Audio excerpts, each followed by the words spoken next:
Top 10 first baseman in baseball for the 2024 season. We do have two honorable mentions. They both come from the American League Central. I'll handle evens. You got odds if we walk through this, but I'll rip through the honorable mentions right now. Vinny Pasquantino of the Kansas City Royals and Spencer Torkelson of the Detroit Tigers. These are two guys that have shown promise in spurts. Vinny was limited because of injury.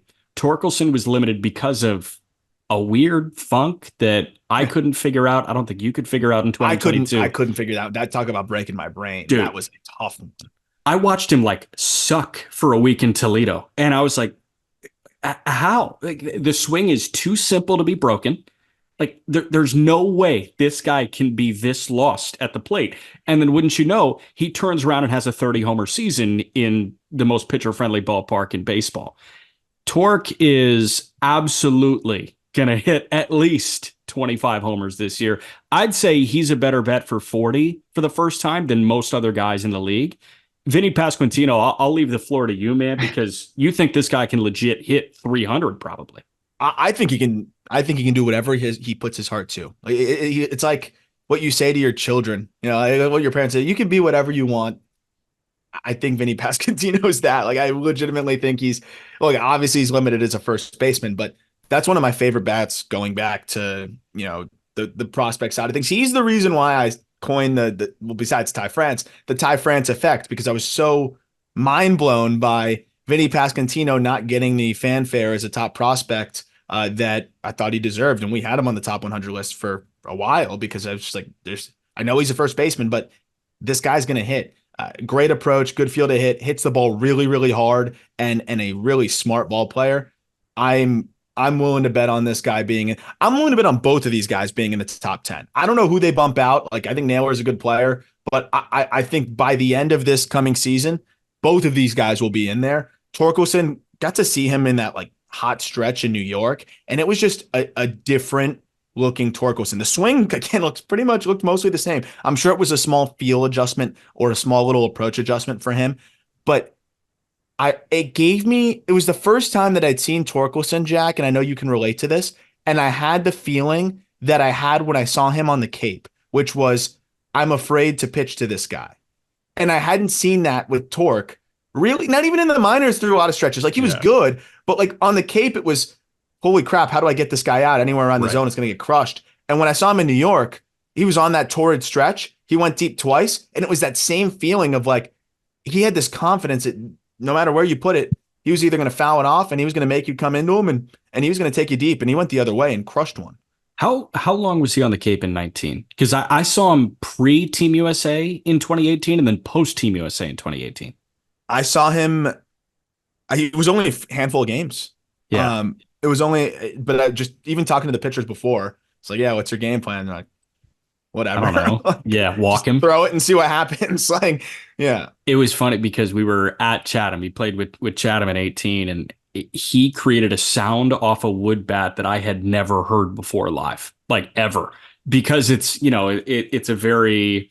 It's like sunken in a little bit. There's fog. Also, if you ever get out to the Cape, go to a Chatham A's game. I mean, it is absolutely awesome. Yes. But it's like, it's comfortable. You know what I mean? It's small. You're sitting in a major league ballpark. You don't get that sound. I'm sure like Vladdy produces that sound, or like I saw Chris Bryant in his MVP year. I'm sure he produced that sound, but like hearing that sound in that comfortable of a setting, I was like, whoa, this is unique. And then after the game, I was talking to the coaching staff and they were like, I don't get why that kid would go back to Arizona State. Like, just go to a junior college and get drafted 1-1 like the next year. And wouldn't you know, he loves baseball. 1-1. That's why he loves it. But yeah, man, two guys that are primed to jump into this list. But jumping into the top 10, number 10 is Josh Naylor of the Cleveland Guardians. And Naylor had a better year than I was expecting, frankly. He hit over 300, 308, slugged 490, 17 homers, 97 driven in. He had a 128 WRC plus, and he was a 2.5 win player. He was a better defender at first base than I was expecting him to be. I thought this guy was going to be a DH. He proved to be much more than that in 2023. Mm-hmm. And man, like, Manzardo doesn't have the golden ticket to start at first base out of spring training. No, I'm interested to see how they kind of shuffle things around here, because you look at what Naylor did last year. And it's like, that is a really well-rounded offensive season. And we're looking at the link in the episode description. You can follow along to the write-ups on these guys, but also the really fun part is seeing who ranked who where. And aside from Colby, I was the lower guy on Naylor, just because the position for me just demands so much thump. Yeah. That said, he still slugged 489. And he still got on base at a decent clip. The thing with him is he doesn't walk a ton, so there is more pressure on the hit tool. And that was an issue when he was hitting 256. But when you're hitting 308, I don't care if you don't walk much. And that's what he did last year. He hit 308. 17 home runs isn't a ton, but enough doubles, hitting for average, not striking out. It's a really good offensive season. And as you mentioned, the defense being passable was big for him too. Yeah. Numero nueve. Oh, okay. I didn't know if you had anything to add on him, but No, man. I did my spiel. Yep. Number 9. You know where I am on this guy too, in terms of this was one of the prospects in Triston Casas that I said, if he doesn't pan out, you can just punch me in the face. And I've made that very clear in the call up. I started to get worried in the first half of last year that someone was going to cash it in early and just stick me on the street. Didn't happen. And now it's too late. So if you were hoping to run into me and get one in, it's too late now because Triston Casas rakes. And what he did in the second half was absolutely ridiculous for the Boston Red Sox. And shocker, me and Colby Olson were the high ones on Triston Casas. But I mean, what he did through the second half, I think, is really what we're going to start to get used to. And that is a combination of just ridiculous power, ability to walk and get on base. And I think a feel to hit that you don't really see too often from guys of his stature and his strength. Over his final 60 games, this dude slashed 305, 406, 590. It's a 996 OPS, walking at a 13% clip, 15 home runs in that stretch as well. And it just seemed like something clicked for him. I don't know if he found a better way to earth, shirtless in the grass before games, that just he was soaking in the sunlight a little bit more. I don't know if his naps, if he extended those 15 minutes longer. I don't know if painting his nails a different color started to work better. I don't know what it was, but something clicked for him, and he turned into the player that I always thought he could be. And I'm really excited to see what a full year of Casas looks like this year. I like weird, and he is weird. And he's definitely weird. You kind of gypped him. Under 1,000 OPS over his last 60. I'm just going to give you post All-Star break. 54 games. He had a 1034 OPS. Wow. So there was something about there might have been something about the 5-day break or the 4-day break, whatever they got over the course of that week, that allowed him to, maybe he needed one of those quiet rooms for 12 hours. And then he came out and he's like, I'm a new person. Time for me to go rake. I think he just went back home to Fort Lauderdale, South Florida, and just went to Flanagan's. Went to America's backyard. No, hell no. Went to Flanagan's, had some wings and beer and got himself right. I think he just needed a little home cooking. So earthing and wings and beer just don't really correlate. No, I doubt he's a beer guy. I highly doubt it. A glass of red wine. No, some quinoa and Koinoa. Yeah. I don't know. I'm here for it. All right. Number 8, Christian Walker of the Arizona Diamondbacks. Walker is one of the old heads on this list. Don't care. He is a perennial Gold Glove candidate at the position. 9 defensive runs saved, 12 outs above average at first base. No one does that. He wants to be Evan White so bad. But okay, he slugged 500 and had 33 homers and 103 driven in. So he wants to be Evan White, but oops, I was way too good offensively to be Evan White. He produced a 4-win season, 3.8 WAR. He was a 120 WRC plus, an elite defender, giving me 30 and 100. I don't care that he's 33. This guy is going to be a middle of the order masher again for a team that got a lot better this offseason. One of the winners of the offseason in Arizona. He's going to age well. And this is a guy that just seems like things. I know he had the big 2019 that kind of put him on the radar, and then we had a short in 2020, and then 2021 was a weird, I think, banged up year for him.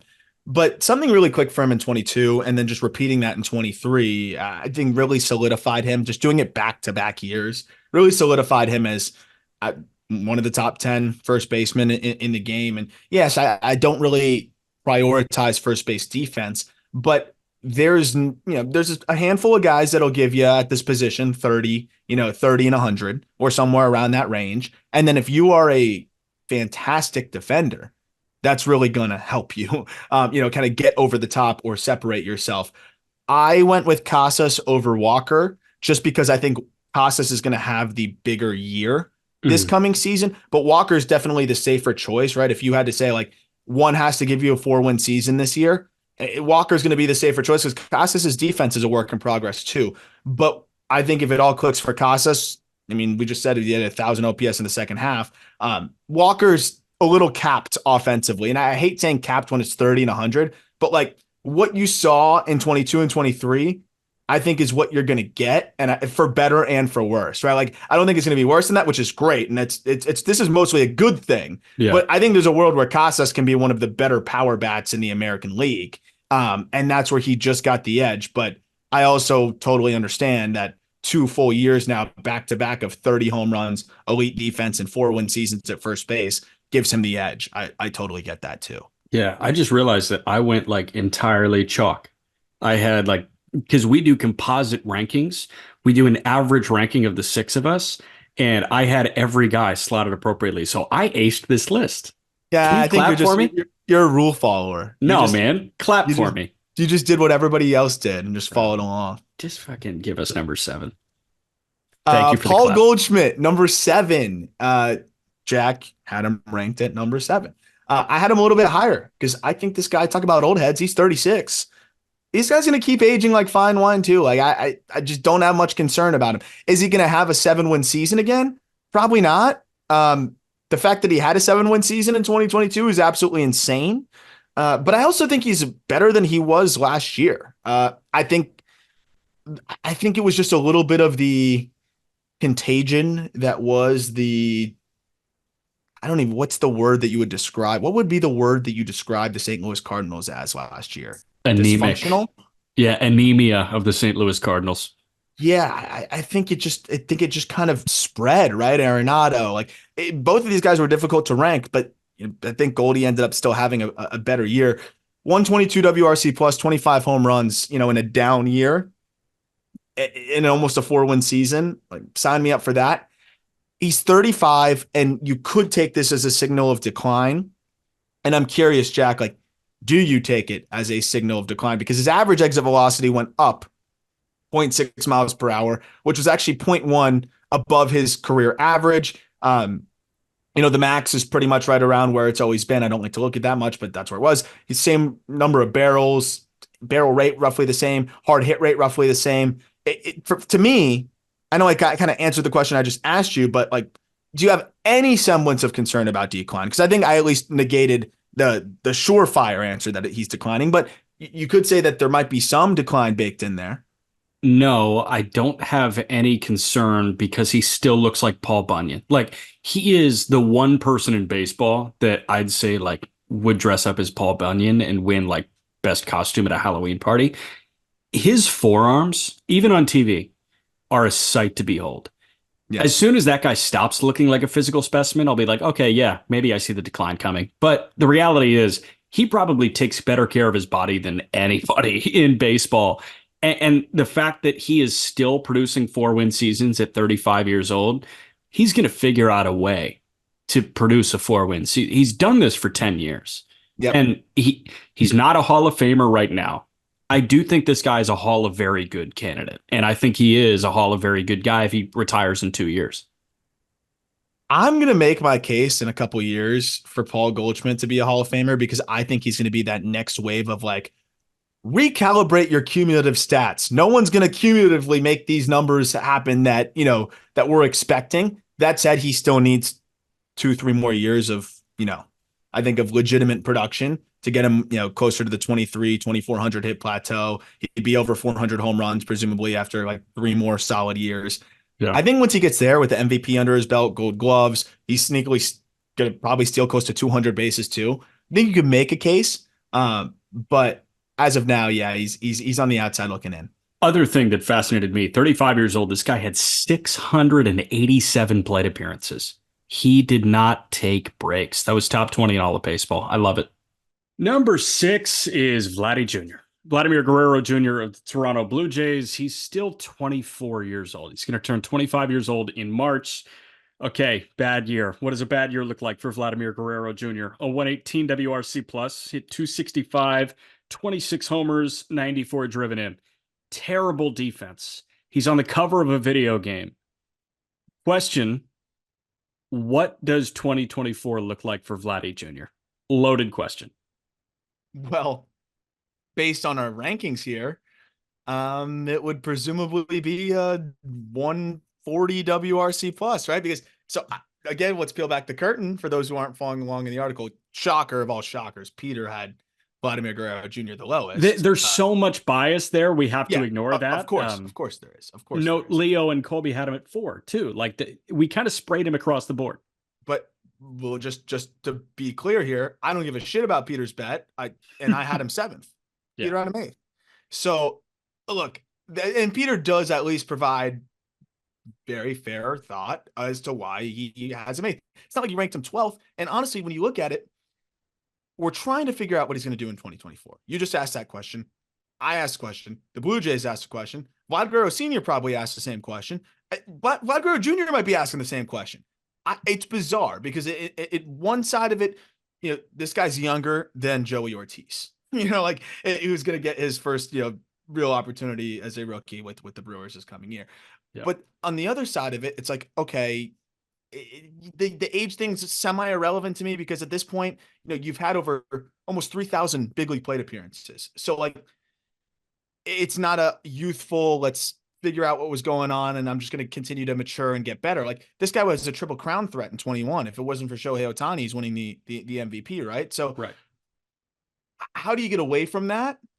And then how does it happen in a way where it's like progressively worse, where it was 2022 was a down quote unquote year for him, but he still hit 32 bombs. And then 2023 was even a step below that. So that's where I'm concerned I know he's extremely talented. I know he's going to be a good hitter. And I honestly expect him to bounce back. But if I'm going with a confidence interval here of like, who's going to have the better year next year? For me, no doubt the 5 guys ahead of him, just feel more comfortable with. Would I be surprised if Vladdy has a better year than the next 5 guys we're going to talk about? Not at all. But I feel safer picking the other 5. And frankly, I feel safer picking Paul Goldschmidt going into next year because his down year was 122 WRC plus with better defense and nearly, the fact that, and I know first base defense doesn't matter too much, but when you are a liability like he was, we're talking about a difference of almost 4 times his WAR. If Paul Goldschmidt was a 3.7 in a down year, Vladdy was a 1 flat in a down year. He has to freaking hit so well to be able to carry a decent WAR that part of it is a little concerning. And I know that there's more to the game than WAR, but when you're a liability at first and you're only 18% above average, and it's not just above average for the league, it's above average for the position. Really for the position, he's even less, of a above average hitter because I think the average first baseman probably had a WRC plus around 105 since it's such an offensive minded position. So from that lens, he was even worse. I think when you look at comparing him to first baseman. Yeah. My saving grace when it comes to Vladdy is the K rate is just so low. Mm-hmm. And this was a down year. Okay. He posted the lowest K rate of his entire career. He punched out at under 15%. He walked at a 10% clip too. So I know that he's going to walk enough. That's something that, 2021, he walked 12% of the time, but he had 48 and 111 that year. Regardless, this guy is going to walk at about a 9% clip, which is like league average. I'm cool with him being a league average, walk guy if he's never punching out. Yeah. But the thing with Vladdy this past year was it was on the ground all the time. If he elevates, like I like the point you make where you feel safer picking really 6 other guys, including Goldschmidt, to have a better year. Like it's the safer pick. But at the end of the day, we could be looking at the offensive numbers from Vladdy at the end of 2024, and it's like, well, he was the best first baseman in baseball. Like we had that conversation going into last year. So yeah, it's such a unique thing, and volatility, extreme volatility, lands you at 6 at a position where you have so many consistent mashers. So all valid. And by the way, average WRC plus for a first baseman last year was 108. 108. Vladdy checked in at 118 with defensive liability. My question to you is, okay, we had an MVP caliber season from Vladdy multiple years ago. Yeah. We had an MVP caliber season from Goldschmidt the year before last.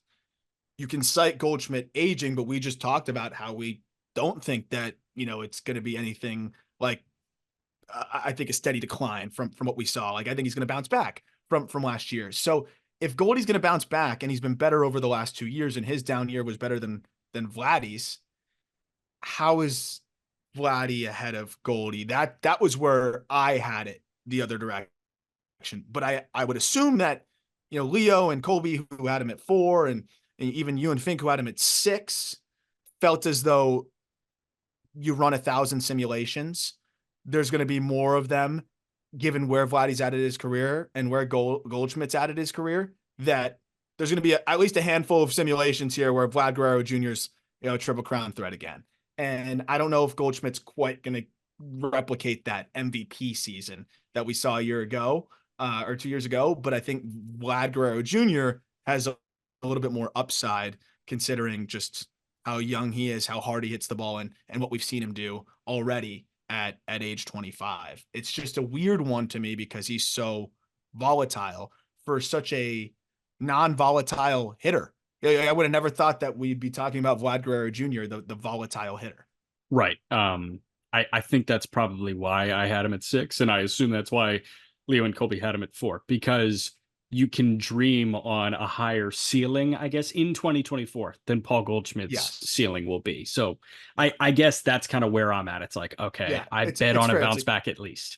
It's fair. It's like, we don't think Goldschmidt's going to decline, but we don't think he's going to have that pop off sky high MVP caliber season, which Vladdy could very easily do if he elevates. There's a lot more that goes into it than just, oh, I'm going to elevate now. So let's see if he can do that. But if he can, it's look out.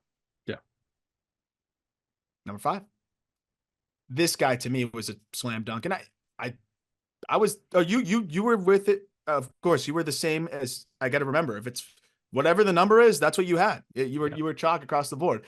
You had him at 5 as well. Yandy Diaz checks in at number 5 with the Tampa Bay Rays. And I think 5 was a no-brainer for this. Was one of the easier guys to rank, because I think you kind of enter a new tier here. And I'm not saying that Yandy Diaz is a tier above Vladdy Guerrero and his ability and things like that. But in terms of what you're seeing and what you're getting and what I think you're going to get next year, and just the caliber of player and the profile, I think it's kind of clear cut when you get into the top 5. And I mean, what he does is just remarkable in terms of how hard he hits the ball and how productive he can be without being entirely dependent on home runs as a first baseman.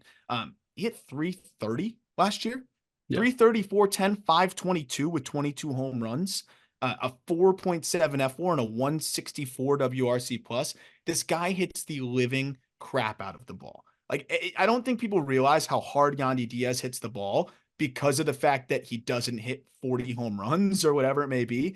A lot of it's just line drives and doubles and hard ground balls that get through. He's always going to be a guy with a really high BABIP, and I think that's part of the reason why he hit for such a high average. But last year, it just seemed like it all really came together for him on another level. We saw what he did in 22, and I think people were like, that's awesome. We've always known he could swing it. 2022 was another level of swinging it. Can he do it again? And he did it again. He doesn't strike out. He walks, he hits the ball consistently, and he hits the ball consistently hard.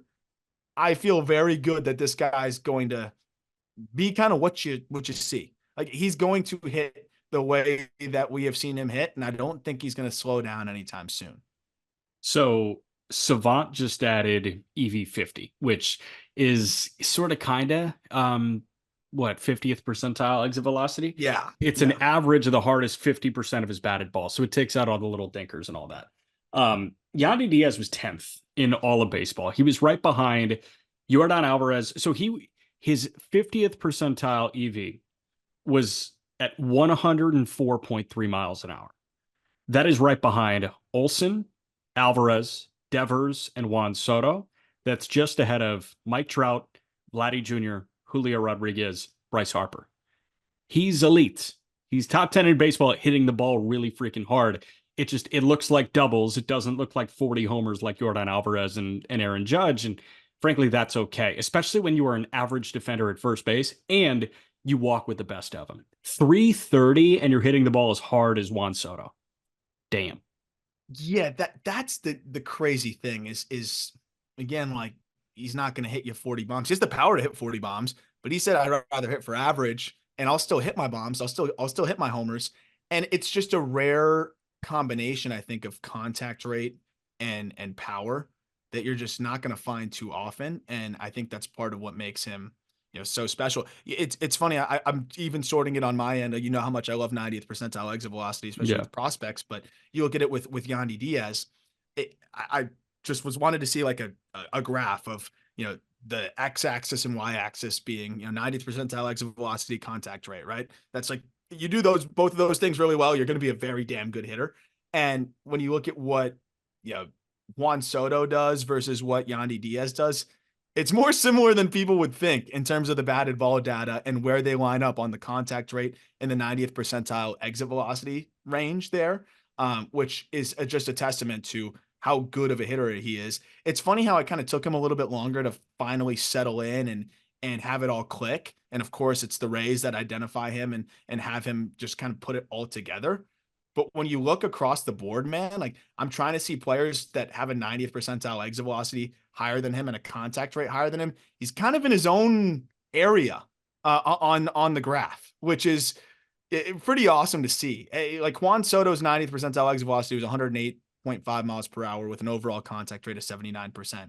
Yandy Diaz's was 109 miles per hour with an overall contact rate of 82%. So by those metrics, performs better. The difference is Soto hits the ball out of the yard more and walks more than anybody on planet Earth. So that part of it is what separates him. But he's really put himself in a bucket, with some of the best hitters in the game. And that's a pretty remarkable thing to do at age 30 and then now 32 years old. Yeah, 100%. Number 4, Pete Alonso of the New York Mets. And it was a conversation, but not really a conversation about 4 versus 3, especially with a newcomer that we're about to get to at 3. But Alonso at 29 years old, per 162 games, is hitting 45 homers and driving in 118. And guess what he did in 2023? Hit 46 homers and drove in 118. He had a 121 WRC plus. He was a 3-win player, hit 217, which was the lowest clip of his entire career. He's a solid defender at first base. Here's the thing. He's never going to get lower than 217 because, again, he doesn't punch out. We enter a new level of power hitter. I think when you enter the top, 6 of this list, right? Maybe top 7 of this list, because Goldschmidt, he's not a 30% K rate guy either. There's really no flaw in these power hitters game. And when you see prodigious power in the minor leagues, chances are it comes with a K rate in the low to mid 20%. Mm-hmm. But for Alonso, like, for 45 homers a year and to be one of, if not the best run producer in all of baseball, to come with like a 15% K rate, it blows my mind. And I cannot believe that Steve Cohen has not paid this guy yet. Yeah, it was interesting to see it kind of inflate a little bit last year because he's always hovered below 20, at least for the last 2 full seasons, and inflated up to 23% last year. But I also felt like he had some bad batted ball luck. You look at the xWOBA, was 370, the WOBA was 346, and a BABIP of 205. He's never going to be a guy with a high BABIP because he hits the ball in the air so frequently, and home runs don't even count towards that. So a lot of his hits end up just not even counting towards the BABIP, and then you're going to get a lot of flyouts. But when you have 86 home runs over your last 2 years, and you don't K, it's pretty hard to argue against that. I would put a lot of money on him hitting better than 217 next year. It was surprising to see that. My one bugaboo, I guess, with him, like, is I would like to see him walk more. It's not that he doesn't walk. He's Yandy Diaz, walks a little bit more though. And I'm looking at guys like that, and I'm like, I don't know. I would like to see him walk more, considering that he's never going to hit for a high average. He's going to slug over 500, which he's slugging 528 for his career. But I think you could make the case that Yandy is in that conversation right there with Alonso. Like, I start to look at what he does. Like, yeah, you're going to get a lot of home runs, but how else is he going to produce for you if he's not hitting home runs? You're not going to get a ton of doubles. You're not No. going to get a ton of hits otherwise. It's home runs. But the thing is how many guys on this list are going to hit you 50? Not many more. Not really anyone other than who we're talking about now and who we're going to talk about on the next couple. So like that's the thing, is the 50 home run upside. And at first base, I probably look at WAR. We've talked about it, and it still matters. But you're going to look at WAR a little bit less than other positions, and that's why guys with lower WARs are edging out some of these other guys. But I don't know. Would it shock you if Yandy Diaz had a better year than Pete Alonso next year? And by what metric? Is it WRC plus? Are you specifically looking at, like, at first base? I want bombs. But that said, if you give me a 164 WRC plus, like, that's 40 points higher than Pete Alonso. Yeah, so by WRC plus, I'm not shocked at all if Yandy Diaz has a better year than Alonso. I think Alonso is actually one of the throwback guys where I almost like, I don't know, say run production does matter. I guess that's probably the best and smartest way that I could put this. It's like RBIs don't matter for many, but they matter for him because he's in the middle of that lineup and he's grown up on driving in runs. That's and the true. fact is he's just really fucking good at it. Yeah, and what does he do well? Better than most power hitters is put the bat on the ball and hit fly balls. Yeah, and and it's so situational too, right? Like I just think this guy is an RBI accumulator, and I value his RBIs more than many others. 120 is rookie year. Of course, 2020 was shortened. 94 in 2021, 131 driven in 2022, 118 driven in 2023. There's just something to say about the ability to drive in runs. And again, I've talked to hitters about it, and a lot of them, almost the overwhelming majority, have told me that, yeah, it can be kind of a fickle stat, but if a guy is really good at driving in runs, to your point, they're good at driving in runs. There's some guys that just are more comfortable in that situation because it gives them a task. It gives them a job instead of just go deep. I don't have to go deep here. And usually guys like that really get comfortable in those situations consistently do well. And I think that's exactly what Pete Alonso does. And that's why he's driven in almost 350 runs over the last 2 years. Yeah. Getting into the top three. Number 3 is Bryce Harper. And it wouldn't shock me if he's number 1 on this list somehow by the end of this year, because now he's playing full-time first base for the Philadelphia Phillies, and he's probably going to be a great defender there. It's not going to be surprising if he turns into one of the better. We've talked about it. You said you wouldn't be shocked at all if he won a Gold Glove there. But at the end of the day, we're here to talk about Bryce Harper's bat, and Bryce Harper's bat is as good as they come. Right? And that's just something that we just continue to see year in, year out. So it came off of, an elbow surgery, and basically he's able to just pick up right where he left off and continue to hit. In 126 games last year, a 142 WRC plus, he slashed 293, 401, 499. I keep going back to that 2021 season because he was banged up in 2022. We saw what he's done in the postseason, but I think that 2021 season is about to happen again, which was MVP, 309, 429, 615 slash line, a 170 WRC plus. One of the best second halves we've seen in a very long time, 35 bombs and a 17% walk rate. I think a full healthy season here where he's playing the same position and he's locked in on a lineup that's really good. I think we're going to see that 170 WRC plus type season from him this coming year. And here's the thing too. I think he's going to accumulate WAR because, like we said, he's going to be a good defender. I think he's been working at it, and it's going to be light work for him at first base. He's going to turn into, I think, a well above average defender there. And wouldn't surprise me if he has a 6-win season this coming year. Career walk rate for Bryce Harper. What do you think it is? I'm not looking. 15%? Yeah, 14.9%. Wow. Yeah. 21% K rate, 15% walk rate for Bryce Harper. People didn't want to throw to him when he was 19. Like this guy, he had a 340 OBP when he was 19. And then all of a sudden you get an 100-point jump in batting average to OBP in his age 20 season. And now we're looking at a guy that like may flirt with 300. His MVP year, he hit 309. Like that same year, got on base at a 429 clip. This past year, yeah, it was flirting with 300, but he got on base at a 401 clip. Mm-hmm. If he's healthy and if he puts a little bit of fear into opposing pitchers, he's going to put up a 400 OBP. And that's always going to help the WRC plus. Yes, it was a 900 OPS, the slug may not be under 500 for the next 5 years. Like he was playing with a broken ass elbow, like a torn UCL, Yeah. and he put up a 499 slug. Seeing this guy be comfortable, enter camp as a first baseman, and enter camp with a properly constructed elbow. Yeah. I cannot wait to see what this MF does offensively, just in terms of the production numbers too. The last thing I'll say is when we get into this nitty gritty area where you're splitting hairs, and you'll see on the rankings, like there's a lot of mixture here. Peter had Harper at number one. Valid. I think you can make a valid case for any of these guys 1 through 3 that we're going to talk about. You had him at 3. Leo had him at 3. I had him at 2. A separator here could just be how damn good Bryce Harper is in the postseason. And I don't like overreacting to one postseason, but how about 2? How about 3? Like, how about just seeing what he has done now in multiple postseasons and just how insane he is? You don't have the number. 186 WRC plus and 55 plate appearances during the playoffs. Do you have the career numbers in front of you? Don't get them. Don't get them. Okay. Okay. 49 career postseason games. How many homers has Bryce Harper hit in 49 games in the postseason? 49 games? Yes.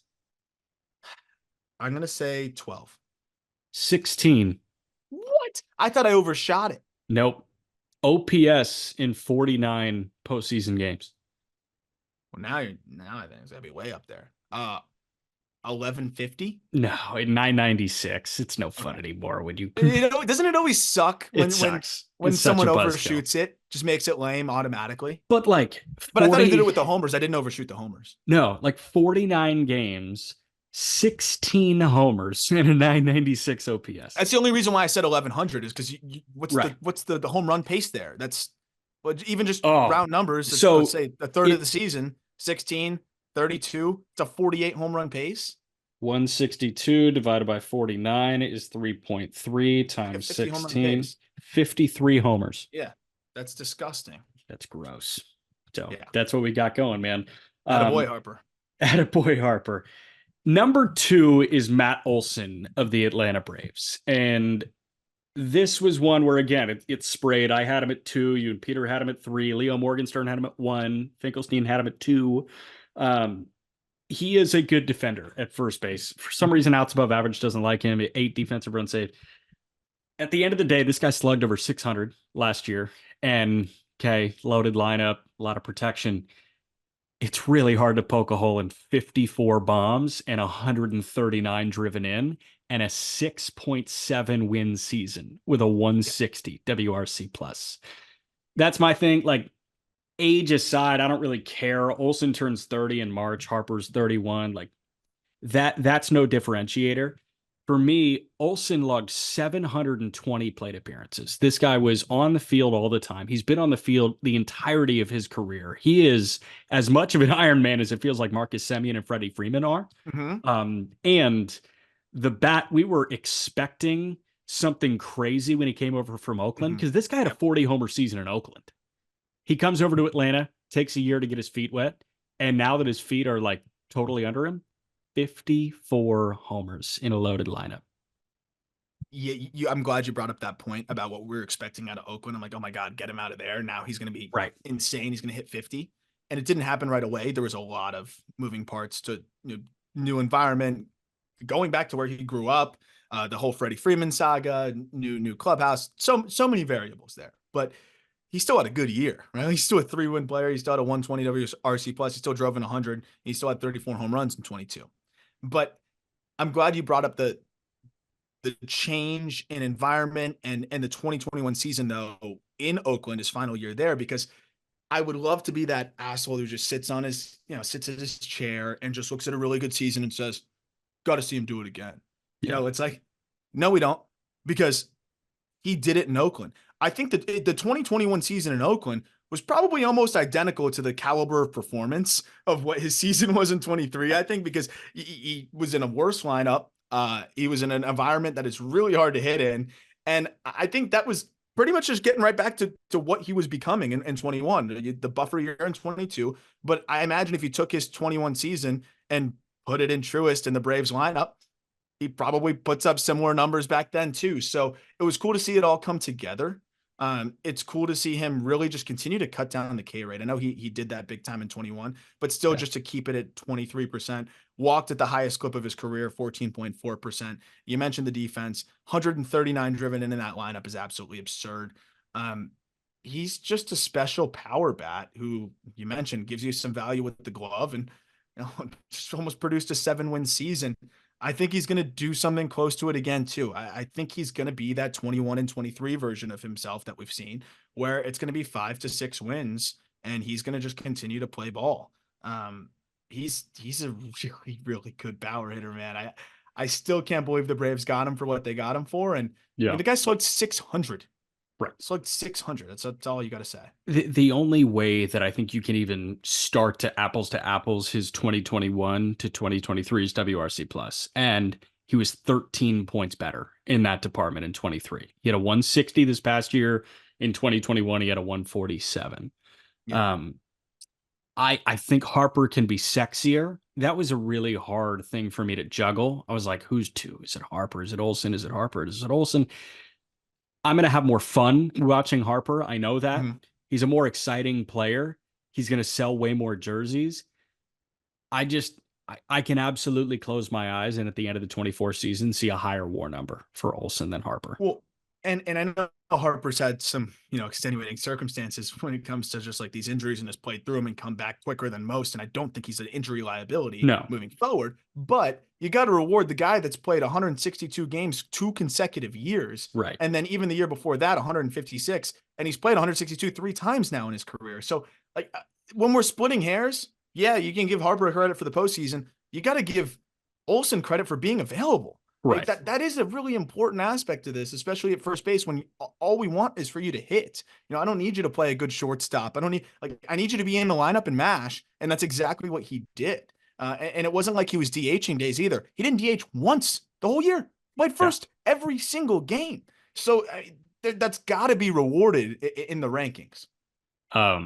Speaking of constantly being on the field, since 2018, I think you can tally on one hand the number of games that our best first baseman has missed. Oh, I mean, you can. It was 3 so what you said, since what year? Since 2018, maybe two hands. I'll do it 20, while you. 2018. Now it's 5. It's See. 5. It might be 5. I'm going to do the tally. You no, it's a little bit more. It's a little bit more. I'll do the tally. You give him the lowdown, and I'll have a number. Well, we're going to talk about a guy here in Freddie Freeman of the Los Angeles Dodgers who has given you 2 straight 7-win seasons. If you combine 2022 and 2023, 15 WAR. 15. Have you ever heard of a first baseman having an 8-win season? It's just insane. 331, 410, 567 slash line, 29 home runs, 23 bags. This dude was 23 of 24 in the stolen base department in his age 33 season. Who the hell does that? I know they made new rules, but usually if you're a first baseman or a guy like that's first baseman on the other side of 30, I'm not even paying attention to the new stolen base rules. I don't care. I'm only paying attention to it as it pertains to the pitcher picking off and throwing it over to me when I'm playing defense. Like I would never have thought that Freddie Freeman would take that and say, you know what? Maybe a 2020 guy now. It's exactly what he was. And not just a 2020 guy. This isn't a Shohei Ohtani 20 stolen bases. Sorry, I know Peter likes to talk about how he's fast. This ain't a Shohei Ohtani 20 for 27 on the stolen base. It's 23 for 24. It's efficient. But 29 home runs, yeah, it's not as many as some of the other guys, but there's a lot of different ways that you can slug 570 or 567. And if you're hitting 59 doubles, holy shit, you're going to slug still. Whether you hit 20 home runs, whether you hit 10 home runs. If you hit 10 home runs and 60 doubles, you're still going to be slugging well. And that's exactly what Freeman did. When it comes to just being a complete player and a complete hitter, Freddie Freeman embodies that. He walks, he doesn't strike out, he still hits homers, he hits for average, and he hits as many doubles as anybody in the sport. It's impossible to poke a hole in his offensive game, and now the fact that he can just steal some bags too, it's almost annoying how good Freddie Freeman is.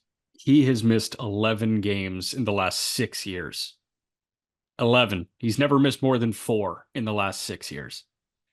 That is unbelievable. He had 59 doubles last year. You mentioned the doubles, but I'm just looking at the career numbers. He's 79 homers shy of 400.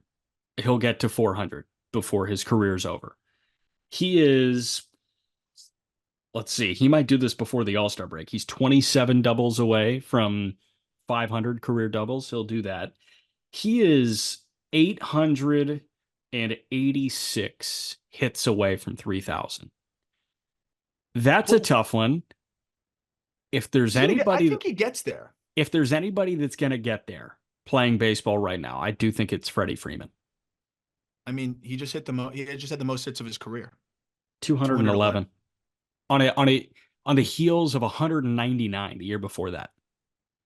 He's going to get darn close. And then here's my other question. How high can he get up in the doubles department? So you said he's going to get to what this year? 500. He'll get to 525. So 500 would tie him with John Ullrud. Oh, nice. Sneaky good career, by the way, too. Babe Ruth had 506 doubles. He was all about the homers. But if he can get to 600, which I think is a fair plateau, like that's a fair marker, right? You think he's going to probably pretty reasonably get to 600 doubles? Play 4 or 5 more years? Yeah, he can get to 650. I did 45 doubles a year for the next 4 years would get him to 653. Where do you think 650 would put him? Top all 10 time in doubles. Top 10. Number 9, just ahead of Carl Yastrzemski. Ooh. The only guys ahead of him would be Napoleon LaJoie, George Brett, Craig Biggio, Albert Pujols, Ty Cobb, Stan Musial, Pete Rose, and Tris Speaker. And I think there's a realistic scenario where he is in the top 6 or 7. Could he get to the 660 range with the doubles, or is that a little outlandish? No, he's 653 if he's 45 a year for the next 4 years. I mean, he could be right there in the top 5 all time in doubles. And like that's I know we love the home run titles, but like can we put some respect on doubles? I don't care about triples as much either because there's a lot less in control when it comes to triples. Yeah. I want to start having a little bit more like double appreciation, and whether it's in a single season or whether it's all time, like let's put some more respect on doubles, because that's not as much of a PED influence statistic either. Doubles. I'm here for it. Great. How about the base hit? Are you in on the base hit, or is that those? No. Yeah, I figured. No. All right. Yeah, I'm with you, man. Freddie Freeman. It was like without a doubt the best first baseman in baseball. And what is it? I think only one guy. Yeah. No, we had Leo. We had two votes for 2. We had Peter and we had Leo. Yeah. Peter had Harper 1. Leo had Olson 1. But again, valid. But right. I just also not totally valid because Freddie Freeman had an 8 more last year and was just perfect. So Freddie clears. But I think all 3 of these guys are, in their own bucket, kind of, to be fair. Thanks for joining us. You know how Peter always tells me that I hate the company? Guess what? I'm wearing a shirt. Screw you. We're both wearing the same shirt. We're wearing the same shirt. Baseball athletic polo or athletic t-shirt, long sleeve. Also, the polos are awesome too. I golf in that all the time when I do get to golf.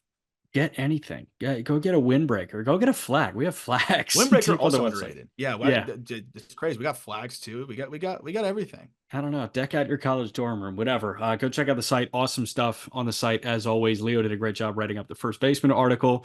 Check out the call up. Having a great topical conversation over the last few. Best shortstops in the minor leagues just came out on Monday. We'll have Yankees top prospects coming out on Friday. And I think Peter and Aram will talk to you from the Sin City on Friday. Thanks, guys.